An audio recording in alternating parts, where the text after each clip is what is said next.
भगवान शिव की कथा कर रहे हैं। जहां प्रेम है वहां भक्ति है, और जहां शिव है वहां शक्ति है। कहा मंथन के समय पर विष निकला, विष के पहले 5 गौ माता प्रकट हुई। विष निकलने के पहले 5 गायों का प्रागट्य हुआ। पहला नंदा, दूसरी सुभद्रा, तीसरी सुरभि, चौथी सुशीला, 5वीं बहू। ये 5 गाय विष निकलने के पहले प्रकट हुई। कारण क्या है? गौ माता का प्रागट्य, गौ माता का प्रकट होना किस लिए, किस कारण से गौ माता प्रगटी है? मंथन के समय पर ये गौ माता क्यों प्रगटी है? इसका प्रकट होने का कारण किस लिए? शिव महापुराण की कथा कर रही है। गौ माता के प्रागट्य का कारण केवल इतना था कि जिस समय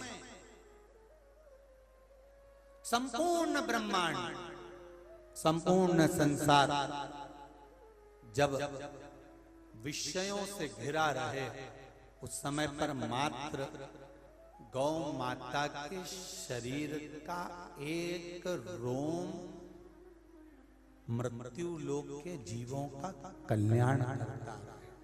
कितना? केवल एक रोम, केवल एक रोम जीवों का कल्याण। जब एक रोम जीवों का कल्याण करने वाला होता है, एक रोम भगवान की भक्ति को धारण करने वाला होता है, तब उस समय पर गौ माता, जिस समय पर विष निकला, और विष निकला और इतना भयंकर हलाहल विष, जरा विचार करिए, इतना हलाहल विष जिसको देखकर देवता भी घबरा रहे थे, देवता भी पीने को तैयार नहीं थे। सारे देवताओं के पास में विष गया, पर देवताओं ने नहीं पिया। आखिरी में सारे देव उस विष को लेकर तुरंत देवाधिदेव महादेव के पास पहुंच गए, और शिव जी के पास पहुंचकर कहा कि बाबा ये विष आया है, आप पी लीजिए। शंकर कौन? घर के सबसे बड़े। शिव कौन? घर के देव, आदिदेव, महा, जो घर के सबसे बड़े। घर की ठंडी रोटी, घर का ठंडा खाना, घर का ठंडा भोजन किसके हिस्से में आता है?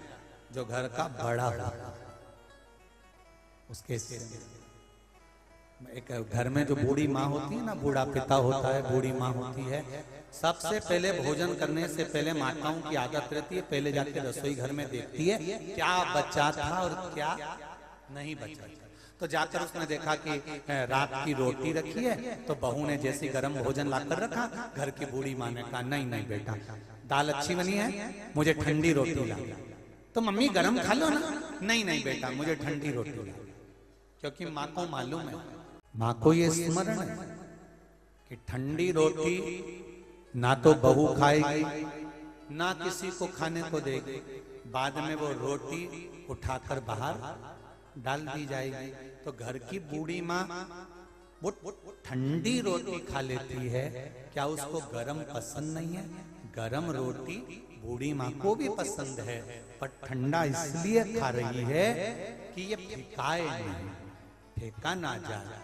मेरा घर का अन्न है, एक एक अन्न का दाना जोड़कर मैंने जिंदगी को गुजारा करा है। आज अगर आ रहा है तो इसको लुटाया या फेंका ना जाए, इसका सदुपयोग, इसका सदुपयोग। क्या विष, क्या अमृत? क्या शंकर भगवान को अमृत नहीं चाहिए था? भगवान देवाधिदेव महादेव को भी अमृत प्रिय है। भगवान देवाधिदेव महादेव को भी अमृत की प्रियता है। अमृत की प्रियता महादेव को है। क्या मेरे भोले बाबा को अमृत प्रिय नहीं? अमृत प्रिय है। माता पार्वती जी ने देवाधिदेव महादेव से कहा सारे देवता अमृत पी रहे हैं और तुम्हारे लिए विष ला कर रख दिया।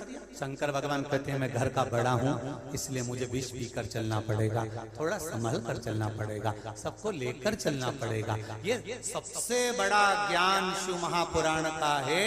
अगर भगवान आपको कुर्सी दे, पद दे, प्रतिष्ठा दे, बड़ा बनाए, तो सबको लेकर चलने का भाव रखिएगा, तोड़ने का, सबको लेकर चलने। और जब सबको लेकर चलने का भाव आपके भीतर अपने आप प्रकट हो जाएगा, बहुत अच्छा लगता है कभी कभी देखकर सुनकर कि सब यहाँ सब एक जैसे एक जम पर बैठे हैं। यहाँ कोई वीआईपी नहीं, यहाँ सब जमीन पर बैठे, सब एक जैसे, कोई बड़ा नहीं कोई छोटा। कितना सीखने को मिलता है देवादिदेव महादेव की कथा से। शंकर जी पार्वती से करें, पार्वती भले अमृत इनको पीने को मिल जाए पर मुझे विष पीना पड़ेगा। तो देवादिदेव महादेव आप विष पियोगे?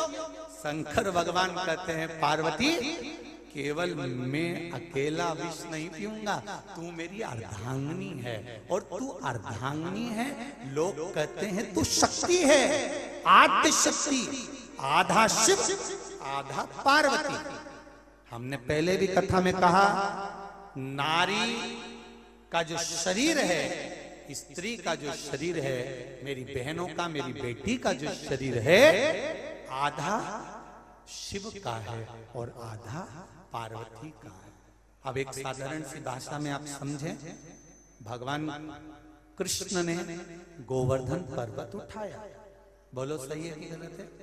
जम के बोलो जरा, उठाया ना?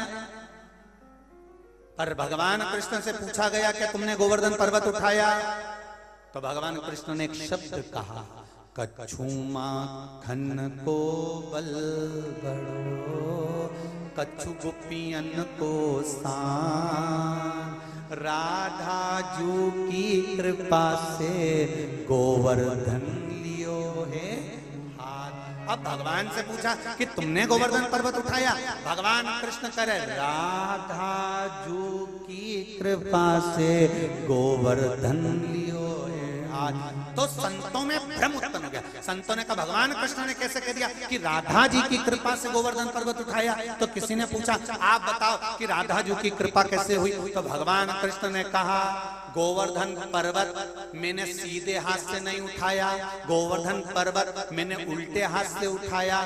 तो उल्टा पति का जो अंग होता है वो पत्नी का होता है, इसलिए पर्वत उठाने वाली राधा जी है। मैं तो कमर पे हाथ रखकर खड़ा था।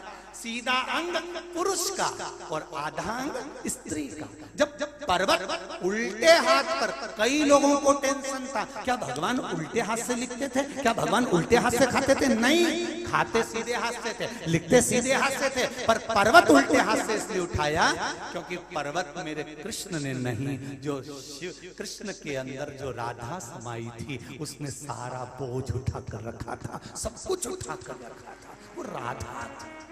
तुम्हारा आधा टेंशन तो तुम्हारी जो अर्धांगिनी है वो झेल लेती है महाराज।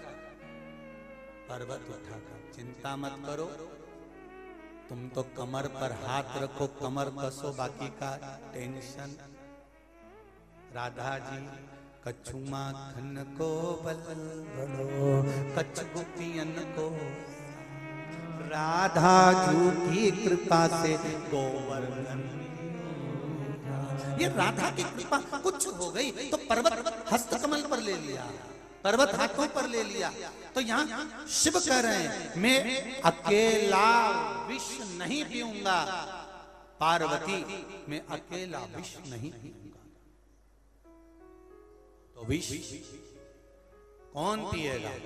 शंकर भगवान कहते हैं पुरुष की इतनी सामर्थ्यता नहीं कि वो विष पी ले, केवल दुनिया में एक की सामर्थ्यता है, वो है स्त्री नारी।